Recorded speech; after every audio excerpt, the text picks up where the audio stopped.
بسم اللہ الرحمن الرحیم۔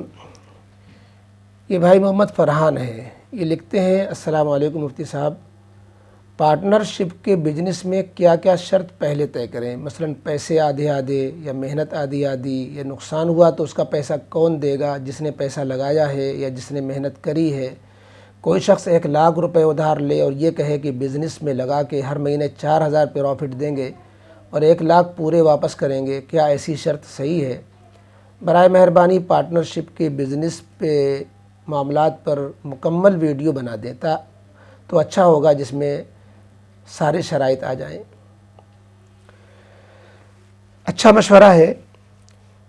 کاروبار میں بعض دفعہ آدمی اکیلے کاروبار نہیں سنبھال پاتا ہے، تو بڑا کاروبار ہے تو کئی لوگ مل کر کے کام کرتے ہیں، ایک فرم قائم کی کئی لوگوں نے مل کر کے، یا کوئی کارخانہ ڈالا کئی لوگوں نے مل کر کے، تو اس طرح یہ پارٹنرشپ کا معاملہ ہو جاتا ہے کہ کئی لوگ مل کر کے کام کر رہے ہیں، سب نے اپنی اپنی رقم بھی تھوڑی تھوڑی لگائی ہوئی ہے، سب محنت بھی کر رہے ہیں، یہی پارٹنرشپ بزنس کہلاتا ہے۔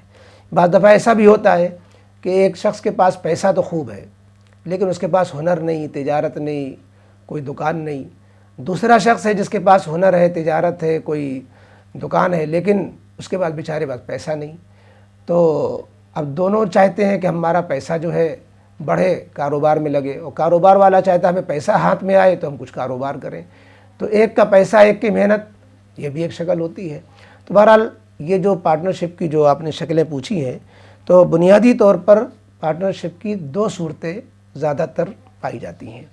ایک پارٹنرشپ کی صورت تو وہ ہوتی ہے جس کو مشترکہ تجارت کہہ دیتے ہیں، یا شرکت بھی اس کو کہتے ہیں، جس میں 2 کاروباری لوگ مل کر کے دونوں لوگ کچھ رقم ملاتے ہیں اور پھر کوئی بزنس شروع کرتے ہیں، اور نفع نقصان دونوں میں پھر شریک ہوتا ہے۔ ہر ایک جو ہے پروفٹ کا اپنا اپنا فیصد طے کر لیتا ہے، جتنا مشورے میں طے ہو جائے۔ نفع کس کا کتنا ہوگا یہ پہلے سے طے ہو جانا ضروری ہے۔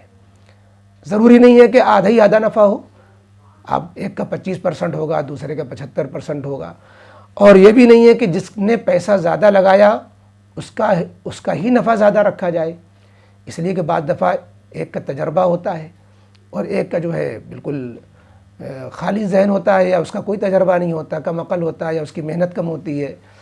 تو پیسہ زیادہ لگانے والے کا نفع ہم کم طے کریں، اور جس نے پیسہ کم شامل کیا اس کا نفع زیادہ طے کریں۔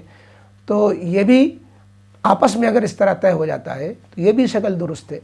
تو بہرحال جو بھی نفع طے ہو، لیکن اس میں شرط یہ ہے کہ جو بھی نفع طے ہو، جو بھی پروفٹ طے ہو، وہ پرسنٹیج سے ہو، فیصد کے اعتبار سے ہو، 10%، 25%، 50%، کئی لوگ ہیں کس کا کتنا کتنا پرسنٹ۔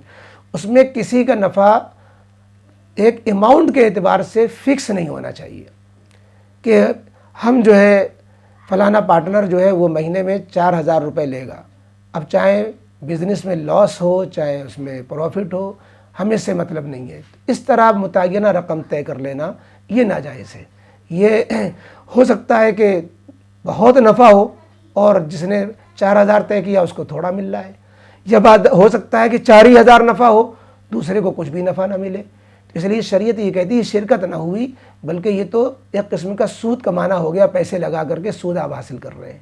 اس لیے شرکت میں چاہے شرکت جو ہے کوئی بھی شرکت کی شکل ہو، اس میں جو بھی نفع طے ہو وہ پرسنٹیج سے ہو، فیصد سے ہو، یعنی 10%، 50%، 50% جو بھی طے ہو جائے، لیکن اس میں ایک اماؤنٹ فکس نہیں ہونا چاہیے کہ وہ کسی ایک کے لیے فکس ہو جائے کہ اس کو تو اتنا ہی ملے گا، باقی دوسرے کا ہوگا، یہ غلط ہو جائے گا۔ اسی طریقے سے اس میں یہ ہونا چاہیے کہ شرکت کی دکان یا کارخانے میں ہر ایک کاروباری ایک دوسرے کے لیے امانت دار ہوتے ہیں، تو اس بات کا پورا خیال رہے کہ جو چیز طے ہوئی ہے اس کی خلاف ورزی نہ ہونے پائے۔ امانت داری کی خلاف ورزی میں کیا بہت چیزیں ہو جاتی ہیں۔ گلک میں ہم بیٹھے، ہم نے جو ہے کچھ پیسے نکال لیے، حالانکہ وہ شرکت کے پیسے ہیں، اس کو انٹری بھی نہیں کری، دوسرے ساتھی کو بتایا بھی نہیں، اس کو کہیں گھٹایا بھی نہیں، تو یہ خیانت ہو گئی۔ اسی طرح دوسرے ساتھی نے کوئی آئٹم بیچ دیا اور اس کی کہیں تذکرہ نہیں ہوا، آئٹم بیچا اور پیسے جیب میں گئے۔ تو جو بھی چیز بیچی جا رہی ہے، خریدی جا رہی ہے، اس میں دونوں ایک دوسرے کے وکیل بھی ہے، کفیل بھی ہے، اور امانت داری کا مطلب یہ ہے کہ ہر چیز حساب میں آنی چاہیے۔ لہذا کوئی جو ہے اس بات کی گڑبڑی نہ کرے کہ ایک آدمی جہاں کہیں بھی یہ بزنس فیل ہوتے ہیں پارٹنرشپ والے، اس میں یہی سب خرابیاں آتی ہیں کہ ایک پارٹنر جو ہے ذرا ہوشیاری دکھلانے لگتا ہے اور جو ہے اپنی جیب بھرنے لگتا ہے اور دوسرے پارٹنر کو بیوقوف بنانے لگتا ہے۔ حدیث پاک میں آتا ہے کہ جب تک دو پارٹنر دیانتداری کے ساتھ شرکت کے معاملات کریں گے، اللہ کی مدد ان دونوں کاروباریوں کے ساتھ یا جتنے کاروبار میں شریک ہے سب کے ساتھ ہوگی۔ اور جب کوئی خیانت کرنے لگ جاتا ہے تو اللہ کی مدد اڑ جاتی ہے، وہیں سے کاروبار فیل ہونا شروع ہو جاتے ہیں۔ اس لیے اس زمانے میں تو یہ ایک وبا ہے کہ شروع میں تو دو دوست رہتے ہیں اور کاروبار پارٹنرشپ کر لینے کے بعد پھر دونوں ایک دوسرے کے دشمن بن جاتے ہیں۔ ہوتا یہی ہے کہ مال کی جو ہے مال اس کو جو ہے دیانتداری لالچ آ جاتی ہے، حوث آ جاتی ہے، اور وہاں پر جو ہے حوث کے آگے وہ بھول جاتا ہے کہ ہمیں کیا دیانتداری سے معاملہ کرنا چاہیے، کیا امانتداری نبھانا چاہیے۔ بہرحال یہ تو ایک شرکت کی صورت ہوئی۔ دوسری صورت جو پارٹنرشپ کی ہوتی ہے اس کو شریعت میں بولتے ہیں مزاربت۔ مزاربت کے معنی یہ ہوئے ایک کا پیسہ ایک کی محنت۔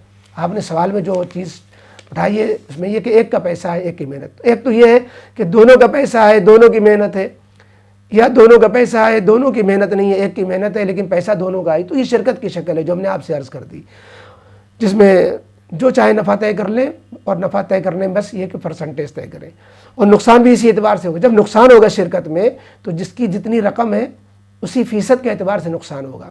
مثلا ایک نے 75% رقم لگائی، ایک نے 25%، جب نقصان ہوگا نفع نہیں ہوا پلس نقصان بھی ہو گیا، تو جو نقصان ہوگا تو ایک 75% نقصان مانا جائے گا، جس کی 75% رقم ہے، جس کی 25% رقم ہے اس کا 25% نقصان ہوگا۔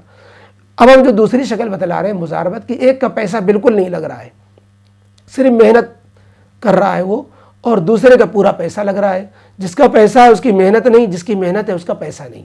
اس کو بولتے ہیں شریعت میں مزاربت۔ اس میں جو چیزیں طے کرنے کی ہوتی ہیں، جو اصول ہے وہ یہ ہے کہ اس میں بھی نفع اسی اعتبار سے طے کرنا چاہیے جیسے شرکت میں بتایا گیا کہ پرسنٹیج طے ہو۔ اس میں اگر نفع بالکل نہیں ہوا تو محنت کرنے والے کی محنت گئی، پیسہ کرنے والے کی پیسے سے کوئی فائدہ نہ ہوا تو پیسہ بلا فائدہ رہا، اس کی محنت بلا فائدہ رہی۔ اس میں اور اگر نقصان زیادہ ہو گیا جس سے پونجی بھی گھٹ گئی تو جس نے پیسہ لگایا تھا اس کی پونجی گھٹتی ہے، اس کی پونجی نہیں، اس نے پونجی لگائی نہیں محنت کرنے والے نے، لہذا اس کی محنت رائے گئی، اس کی پونجی اس سے پونجی نہیں لی جائے گی کہ تم نے اتنا گھاٹا کر دیا لہذا اس گھاٹے کو تم بھی سہو، اتنی پونجی تم ملاؤ تاکہ ہمارا سرمایہ پورا ہو جائے۔ یہ شرط غلط ہوگی۔ پیسے والے کی پونجی جو ہے گھٹتی ہے اور محنت والے کی محنت رائے جاتی ہے اگر نقصان زیادہ ہوتا ہے، اور باقی حساب رکھنا چاہیے۔ اور حساب میں جو ہے کاروبار میں اگر کوئی نقصان ہو رہا ہے تو یہ بھی طے کر سکتے ہیں کہ یہ ہمارا جو شرکت کا معاملہ ہے 2 مہینے کے لیے 5 مہینے کے لیے، پھر حساب رکھیں۔ اگر جو ہے حساب ہونے سے پہلے نقصان ہو جاتا ہے تو جو نفع آپس میں بانٹا گیا تھا اس نفع کو پہلے واپس کیا جاتا ہے، اس سے نقصان کی بھرپائی کی جاتی ہے، وہ اصل پونجی جو رقم لگائی تھی لگانے والے نے اس کو پورا کیا جاتا ہے۔ اور زیادہ نقصان ہو گیا ہے تو پھر پونجی والے کی پونجی چلی جاتی ہے، جتنا بھی نقصان ہو جائے پوری پونجی بھی ڈوب سکتی ہے۔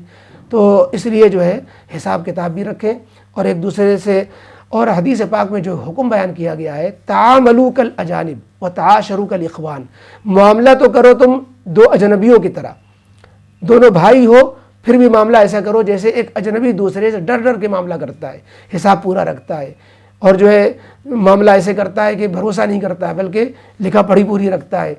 ایسے تو معاملہ ایسا کرو کہ پورا لکھا پڑھی کے ساتھ، چونکہ یہ مشترکہ معاملات میں اگر لکھا پڑھی نہ ہو تو پھر ایک کا حق دوسرے کے پاس رہ جاتا ہے، کوئی ثبوت نہیں ہوتا۔ گواہ بھی بنائے جائیں، دستاویز بھی لکھی جائے، لکھا پڑھی بھی رکھی جائے، اور ایک دوسرے کے سائن بھی لیے جائیں۔ اس میں کوئی شرم نہ کی جائے کہ صاحب دوست ہیں، کیا بھروسہ، کیا اس میں وہ کرنا ہے، اعتبار کرنا پڑتا ہے۔ اعتبار کریں لیکن معاملے میں اجنبی بن جائیں اور رہیں بھائی کی طرح، کھائیں دوستی یاری کریں، لیکن معاملات میں پورے اصول پسندی کے ساتھ، گواہوں کے ساتھ، دستاویز کے ساتھ، چونکہ جو ادھار معاملات ہوتے ہیں یا مشترک معاملات ہوتے ہیں اس میں بہت ضروری ہوتا ہے، نزاکتیں ہوتی ہیں۔ جب لکھا پڑھی ہوتی ہے تو اختلافات کے وقت اس کو حل کرنے میں بڑی آسانی ہوتی ہے۔ یہ چند اصول تھے، باقی یہ چیپٹر تو بہت لمبا ہے۔ جو دونوں کاروبار جب مشترک کرنا چاہیں تو ان کو چاہیے کہ کسی عالم سے، مفتی سے اپنا مشورہ کر لیں، ایک خاکہ بنائیں، اس کا پورا خاکہ جو ہے کسی سامنے پیش کر دیں، اور پیش کر کے جو ہے ان سے مسئلہ پوچھ لیں کہ اس میں کوئی چیز خلاف شریعت تو نہیں ہو رہی ہے، تو انشاءاللہ اطمینان رہے گا اور یہ شرکت جو ہے دیر تک چلے گی اور اس کا پائیدار بھی ہوگی، اس کا نفع بھی ہوگا انشاءاللہ۔